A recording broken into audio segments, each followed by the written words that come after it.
you wanted the best, you've got the best podcast, the hottest podcast in the world.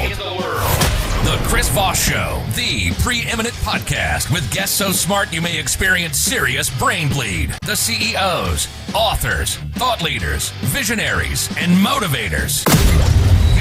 Get ready. Strap yourself in. Keep your hands, arms, and legs inside the vehicle at all times, because you're about to go on a monster education roller coaster with your brain. Now, here's your host, Chris Voss. I'm Chris Voss here from the ChrisVossShow.com. Oh, and there are latest things that makes it official. Welcome to the big show, ladies and gentlemen. For 16 years and over 2,200 episodes, we bring in the Chris Voss Show, the CEOs, the billionaires, the White House presidential advisors, Pulitzer Prize winners, all the smartest people on the show to share with you journeys of life, their inspirations, some of the cathartic moments they've been through, what they learned from, and great blueprints they can share with you about life and what you can learn from them, as always. That's why I love people on this show. I learn from everybody that comes on this show. I learn all sorts of different new things, new ways of looking at things. It inspires me in so many ways. As always, refer the show to your family, friends, and relatives. Go to goodreads.com/Chris Voss, linkedin.com/Chris Voss, Chris Voss 1, the TikTokity, and Chris Voss, Facebook.com. Today we have an amazing young man on the show. We're going to be talking about his insights, his experience, some of the things that drove him through life. Geordy Murphy is the founder and president of Phobisoft.com. He's a recognized leader in the restaurant and hospitality industries with over 30,000 years of experience. His career, boy, he really is young. His career spans concept development, executive leadership, and corporate chef roles, leaving a legacy in some of the nation's most celebrated dining establishments. From launching the iconic Plaza Club in Honolulu to running operations for Wolfgang Puck's Postrio. He has he's brought vision and profitability to high-profile restaurants. His own venture, Geordy's Restaurant, was recognized by Esquire as one of the 10 best new restaurants in America. He's also the author of Opening a Restaurant from Inception to Reception, offering a masterclass in building thriving restaurants. Welcome to the show. How are you, sir? I'm doing great, Chris. Thank you for having me. Yo, thanks for coming. We certainly appreciate it. Give us your .coms. Where do you want people to find you on the interwebs? At Phobisoft.com, Phobesoft.com, and it's GEO at Phobisoft.com, and GEO at Cypress, CYPRESS, hospitalitygroup.com. And you put out your book in October 2015, Opening a Restaurant from Inception to Reception. Do we want to do any plugs for the book? Well, I mean, it's still out there. Mainly people that get it these days get it via tablet or something of that nature. It's not on audiobooks, but we're thinking about redoing it, updating it a little bit. But yeah, it's still out there. A checklist to help you go through every step of the project and keep you tracked. So give us a 30,000 overview of what you're working on today. I believe it's Phobisoft? Phobisoft, yeah. Mm-hmm. Well, just to give you some context here, grew up in Florida, school in Colorado, ended up in San Francisco, opened the Plaza Club in Honolulu, Hawaii, ended up in San Francisco, where I owned and operated restaurants for about 18, 19 years. Mm-hmm. Worked for the Kimpton Group, where I did Colettos for them, Postrio, 3 years with Wolfgang Puck. Then I did Geordy's, like you mentioned, top 10 best new restaurants in the country by Esquire, Food and Wine, Bon Appetit, and all the publications. I started a group of Asian noodle restaurants with a partner.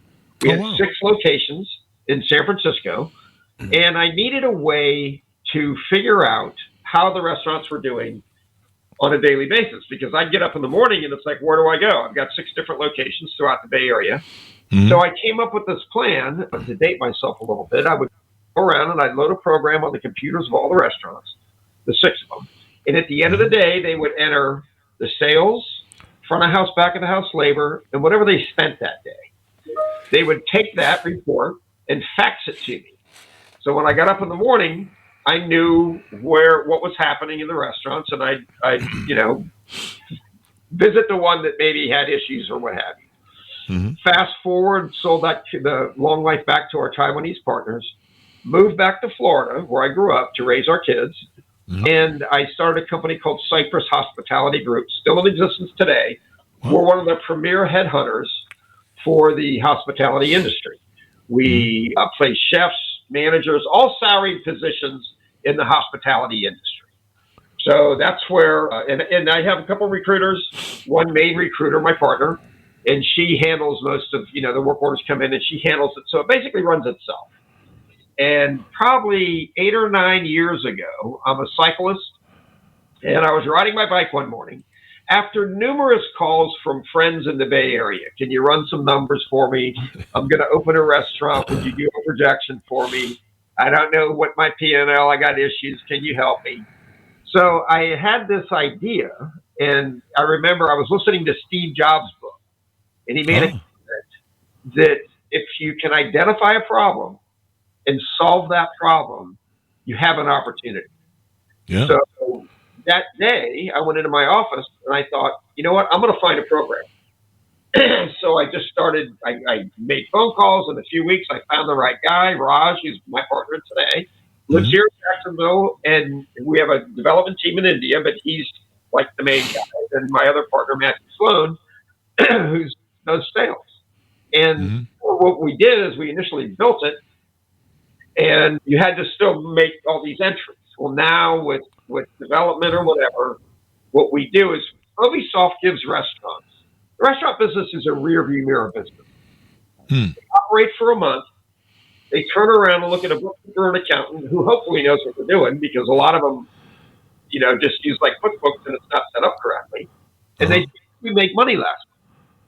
Well, they're already 2 weeks into the following month. So if they have issues, those problems are being compounded. Yeah. What Phobisoft does is it gives you a daily profit and loss statement from sales through rent. Oh, wow. It runs month to date, compares to a budget. And it's either red or green. So as you're going along with your budget and your profit and loss statement day by day by day as the month's building, if it turns red, it's like, oh my gosh, my liquor cost is high, or, my china glass and silver is out of whack. So it gives them an opportunity to fix these issues before the month's over. Yeah. So they damage to the bottom line. Yeah. Because how you start bleeding out, you don't want to catch something too late.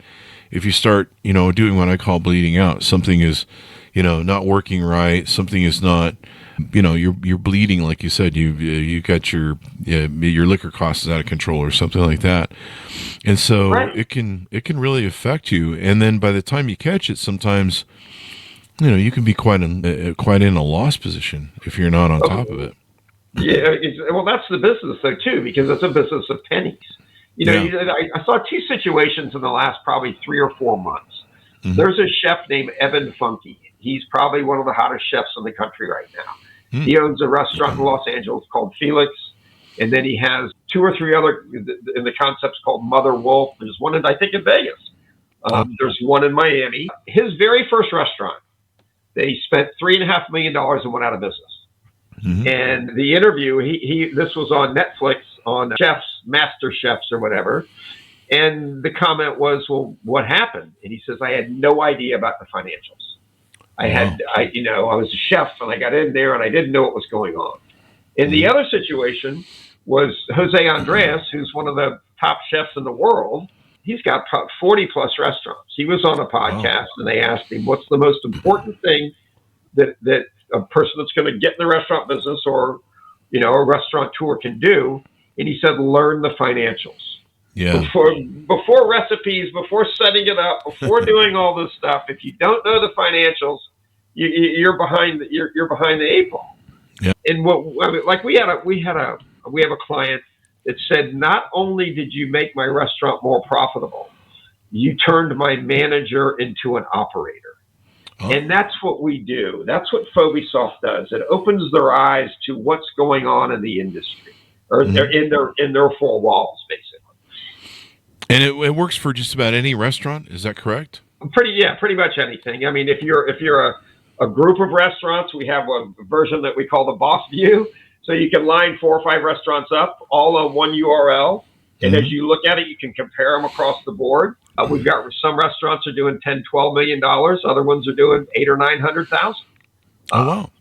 Because what we've done is we've broken it out into 4 different categories. And what we say is we take little bites.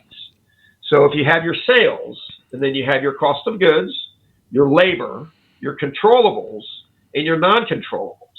So in your controllables category, a lot of people that just use QuickBooks, well, by the way, we push to QuickBooks too, but some people that use QuickBooks will put all this information in from your controllables into one category called supplies. We have a client 2 months ago, and their supplies category last year had $360,000 in it. And the restaurant did $1.5 million. That's 20%. Mm-hmm. And where do you know where that $360,000 went at the end of the year? It's in one category. So what we do in the controllables is we break it out into your china, glass, and silver, your restaurant supplies, kitchen supplies, linen and laundry. And it's all, you have a budget for each category. And if you look at it from the business standpoint, say you have a restaurant that's making 10% profit. Mm-hmm. And if we can find a point in your control, in your cost of goods, we can find a point in your labor, we can find a point in your controllables and a point in your non-controllables, we've added 4 points to the 10% profit. Now they're making 14% profit instead of the 10% profit. That's a 40% increase, which is huge. Can we do that every time? Not necessarily, but we have a group of restaurants that they were making 17, 18% profit, and we got them to 21, 22% profit. But it's paying attention to it, and it's running it like a business. Mm-hmm. Excuse me. Yeah. Cold here. Yeah.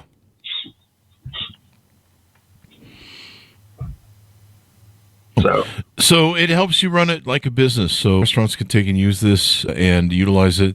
I noticed it says increase your restaurant profit by 20 to 40% in just 5 minutes a day. So well, it used to take a little bit more, but now with technology, we've got this to where there's basically 3 entry points. We integrate with the point of sale system. Mm-hmm. So we're bringing the food, beer, wine, liquor, merchandise sales into the sales category. We're bringing the front of house and back of the house labor in because we have the salaries built into the back end. We have your payroll taxes, your workman's comp, all that. So you're getting a true labor figure. We have EDI connections with all the major broadliners, Cisco, US Foods, Benny, Keith, all the big ones. So when the invoice hits the restaurant, the invoice hits PhobeSoft. And we built a piece of AI that maps the invoice to the proper cell in PhobeSoft. It's 97% accurate. Once we map it one time, it hits it every single time. And then if it's say your fish guy and he writes 10 pounds of ahi tuna, $12 a pound on a napkin, you can take a picture of that napkin with the app on the phone. It goes to the cloud and parses to the cell. So we're basically giving someone a full profit and loss statement every single day, and they barely spend any time on it whatsoever because the information's coming through technology. And then what we do a couple times a month, if they're into it, we hook them up on our alert program, and the 7th of the month, we shoot them a P&L compared to their budget. Here's where you are. Boom, boom, boom, boom, boom. The 20th of the month, we shoot it to them again. Here's where you are. Boom, boom, boom, boom. So what we've done is we've given people in the restaurant business a roadmap to become more profitable. One of the issues in the industry is you get in those 4 walls and you're working 50, 60, 70 hours a week. Sometimes you don't know where to turn and you don't have someone to ask the question to. Our support team is all ex-restaurateurs. You can ask them a question about anything. Any item, any cost, any what have you, and they have the knowledge to help solve any issues that are out there, or at least have a plan that someone can go along the path to get to the result that they want. Mm-hmm. And so you guys have been doing this for how long now? Well, I've had PhobeSoft for like 8 or 9 years, but the reality, the real piece of it's about 2.5 years old to where we've gotten it, with the integrations, et cetera, to where it works the way that it does. Nice. So we've got hundreds of restaurants on it right now. We've got a white label deal with Cisco Foods. Their version is called Proactive P and ANDL. So we do a lot of business with some of their customers. Cruising along. Cruise along. And so tell us about how you grew up. What were some of your experiences? How'd you get into being a restaurateur? What was some of your motivations there? Well, I mean, I needed a job to out of high school or in high school to before I went to college, and I started working at a French restaurant here in Jacksonville Beach, Florida. I live in a place called Ponte Vedra Beach, and it was very cool because it was tableside cooking, French restaurant with, I mean, wines that today are just ridiculously expensive. Yeah. So I went to school, came home to get my job. I thought I could get the same job because we did very well there. And the guy that I had worked for went to work for Club Corporations of America. So I went to see him downtown at the University Club here, and he said, I can't give someone a summer job, but would you go to Hawaii and help these people open a restaurant? Well, growing up in North Florida, surfing, and having an opportunity to move to the North Shore for a couple of years and surf the North Shore, it was like, sure, I can do that. Yeah. So I went to Honolulu, lived on the North Shore for 2 years, and opened the Plaza Club, and figured out through Club Corp that you couldn't go any further with them without a college degree at the time. So I went back to school in Colorado. Happened to be the wintertime. Shocking. When the snow was flying. It's got to be fun. And I finished school, graduated college, and then went to work for Club Corp in Dallas, Texas, where I ran a country club for them called Canyon Creek Country Club in Richardson, Texas. Oh, wow. And that's how I, bounced back into it. What do you find is fulfilling about the work that you do and being in that field? Well, I mean, the easy answer is that we're helping people, but we're opening the eyes of a lot of restaurateurs. It's Matthew, one of our partners, makes us comment that it's no surprise that the restaurant world is run on QuickBooks. Well, it kind of is. I mean, there's 800,000 restaurants in the country. Wow. And, a lot of people, it's like, I just need to find a bookkeeper, and then I've got QuickBooks. So they know what they're doing, and they're putting all their financial wherewithal into this person that they think is doing things correctly. And all this person does, they could be an accountant for, a manufacturing company or a clothing store or whatever that has a bunch of accounts, and they set it up like they would a normal business. But in the restaurant business, the main piece is your cost of goods, and it's calculated differently than a manufacturing business. Yeah. You get your percentages of sales off that category of sales. Like your spend on food is divided by your sales on food. Your spend on liquor by your sales on liquor. Your cost of goods on wine, beer, etc., is calculated by the sales on beer and wine, etc. So what we found numerous times is just the other day we had one with the guys like, well, I'm running a 31% food cost. And I'm on the phone and I was talking to him and I calculated and I said, well, that's off total sales. The reality is your food cost is 45%. Yeah. And the guy about was like, oh my God. Holy crap. And then once we walked through it, it's like, wow. Yeah, exactly. It's helping people. It's opening their eyes. It's turning restaurant managers into operators. And it's fun. It keeps me in the industry, but I don't have a set of keys, as we like to say. That's one way of doing it. So let's talk about your other venture that you have, the Cypress Hospitality Group. What do you do over there, and how do you do it? Well, Cypress, we're one of the premier headhunters in the country for the hospitality business. We find chefs, managers, we're headhunters for. We've been doing that for 22 years, and we're pretty good at it because everybody, and to say here again, they're all from the industry. You have to know that if Daniel Ballou needs a assistant manager, you're not sending him an assistant manager from Fridays. Well, I mean, some people there's so many people that have attacked the hospitality business to be a headhunter that don't understand. They just send paper. We interview the people, we send bios on the people, we headshots. If they're chefs, we send pictures of their food. Like right now, we're looking for a chef and a manager in South Florida. We need sommeliers and assistant managers in North Florida. I need a couple people in Alaska. I need people in Northern California. Wow. So, yeah. Yeah. So you guys, now, how do people sign up for that? Do you have to find them, or can they apply? It looks like people, if they're looking for talent, they can go to your website and submit, who they're looking for, I guess. Well, it's just what we do is we have a conversation with them first to find out exactly what their needs are. Okay. And then we can, prepare correctly and sell the opportunity the best. So it's just, an email to me, geo@cypresshospitalitygroup.com. And then, I have a conversation with them, and they have a conversation with the headhunter, and we go from there. And we pretty much can take care of it in, a week to 2 weeks. We fill most of the positions. 95% are filled within the first 2 to 3 weeks. So, because what happens now in the industry, people are pulled in so many directions. It's like, I'm going to put an ad on, these different websites, and they get inundated with resumes. Well, they don't have the time to go through all the resumes because they're doing so many different things. Whereas this is what we, the Cypress people do all day long. We have people all over the place. So people can sign up there. They can find what they want. It says you have a 93% placement rate within the first week of receiving a work order. Exactly. If people are looking for work, can they contact you, or is it just?